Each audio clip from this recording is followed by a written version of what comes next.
Hi everyone, I have a project share to show you today. As usual, my craft area is a mess, so I do apologize for that.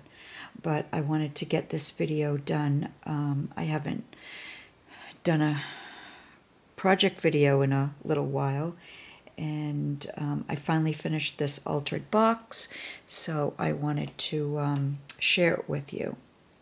It's kind of a large and tall box, and this has taken me months to do. Not, the whole time, but I have changed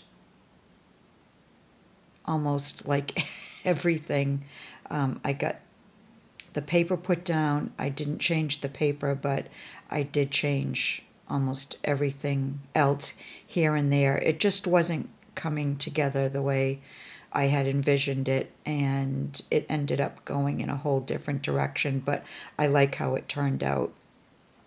So I know it's kind of hard the way that I have to film to show everything, but I'll do the best that I can with some close-ups to show you what I've done. Let me show you the top first, and this is the top.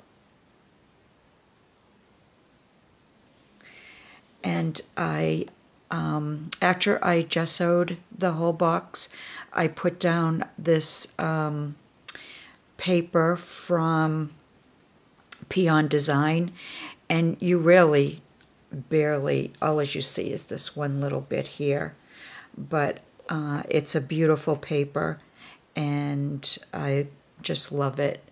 And so I put it on the top, and then I did put it on another piece of it on the bottom of the box. And I didn't bother putting any feet on the bottom because it's already so tall. And what I did in the middle here is, let me see if I get a close up. This here is it's a piece of fabric. It's a lace fabric, and I put this all around the box, the bottom, 3/4 of the box.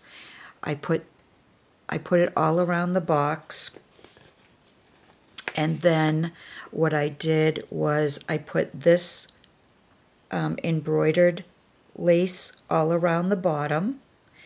On the flowers, I added a rhinestone piece to each one, and then I added pearls, and it goes all the way around, as you can see. And then over the lace, I put this beautiful trim here, and this is from Julie the Thrifty Paper Garden. Hi Julie, and I just love this. I don't know if she still has it, but she had it in white and cream, and so this is the cream one, or ivory, I'm not sure which, but I didn't use the white one. It was too white, so I used the cream color one, and I put this all around the box. And this was where I had the biggest problem in figuring out what I wanted to do. So this actually I didn't even put on until it was like the last thing I did on the whole box. The top worked perfectly for me. I was happy with the top. It was this part here that I wasn't happy with. And so this here, this trim here, which is also I think from Julie's shop, I had put this around it first, and luckily I hadn't adhered any of this part down, so it was just hanging. And so I was able to add this trim here because when I looked at it, it just looked incomplete. It didn't look right. So luckily I was able to just pull this up, and I was able to underneath adhere this beautiful trim here, And then I added the pearls. And these aren't flat back pearls. These are round pearls. These are flat back pearls. And I added that to finish it off all around. And it's the same all around. And then on this part here, I painted it. I put paper on it that you really can't, there's no real pattern to the paper. So what I did was I tried distressing it with some acrylic paint and some, what do you call it, like chalk inks. And I did that all the way around, and then I added this beautiful lace here all the way around, and I can't remember where I got this lace. And I did try, I spritzed it a little, distressed it a little, and then when I was done I added these tiny, tiny clay flowers, one of my favorites. And then we come to the top, where the top has the most detail to it. Now in the corner here, as you can see, I have a little Prima picture frame, and then I added Prima flowers, lilies, and the rose buds, and a piece of acrylic flower here and there. And I added flat back pearls on the top, white ones, and then I added regular lavender pearls on top of that, just to tie in the color a little bit. And these are all Wild Orchid Craft flowers. And then I went down and added a couple here, just to draw your eye down from the very top of the box. And then this is a gorgeous applique from One Little Dreamer, Artie's Zibbet Shop. Hi, Artie. And I had gotten a yard of this last year sometime, and she didn't have any left, and I had one left. And so I put this in the corner. This is how long ago.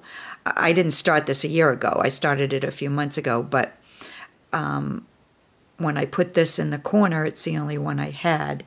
And then when she realized I had told her that that was the only one I had, when she sent me a rack, she said, well, I have a couple in my stash. I'll send you a couple. So I was able to put another one in this corner. So thank you, Artie. I love you. And I put a Prima bird here. And I added some little flowers here and then added some tiny pearls. Let's see, what else did I do? I think that's all I did for this corner. And then down here in this corner, this is a flower applique, and I added a full pearl. It's not a half back, an acrylic flower here, some more Wild Orchid Craft flowers, little leaves from an applique. And then up here, this is another part of an applique, and I added more walk flowers. I added some rhinestone trim to the leaves, just for a little bit of bling and a little difference. And then this is a metal bird cage from Prima, and you see another one of those little flowers and I put the little pearl in there. There's some more of the acrylic, these green acrylic ones. I needed to tie in a little more green. So there's like lavender, pink, and minty green. And let's see if I left anything out. I don't think so. So then you open it up, and this is, I painted the whole inside a tannish color, and I took another piece from the peon paper, and I just put it in the back, and this is where the other applique went. So I gave all of them up. So that went in the corner, and then I added this vintage trim that I had cut off of something, and it just worked really well for going around the edges. And then on the bottom I did my usual, those little rosettes that come, I think there's like 9 across, so it fit perfectly. And I think that's all I had left, and I was able to fill up the whole bottom with those. And so, yeah, so it's nice and soft on the bottom for whatever someone puts in the box, whoever ends up getting it. And so, yeah, this is my box. And I have to figure out, though, the closure, because sometimes it closes and sometimes, see, it pops open. And I know it's because of the trim I put right here, but I might change the closure out. I think I can still do that. I still have more of the paint that I used on here, because this was actually gold and I painted over it. So anyways, it's just going to keep popping open now, of course, because I'm making the video. So this is my altered box. I haven't done one in the longest time, and I wanted to finally finish this. And I knew if I didn't, it would be one of those projects that just never got done. So, oh, I think the only thing I didn't show you was, I know I showed you those tiny, a couple of the tiny doodads, but I put them all around, though, on each applique. It's an applique trim. I left it as a trim, though, but I did put those little tiny clay flowers on there. So, okay, so if you'd like, leave me a comment. Let me know what you think of my box. And I will be back soon with a guest design team project. So thanks for watching, everyone. Bye.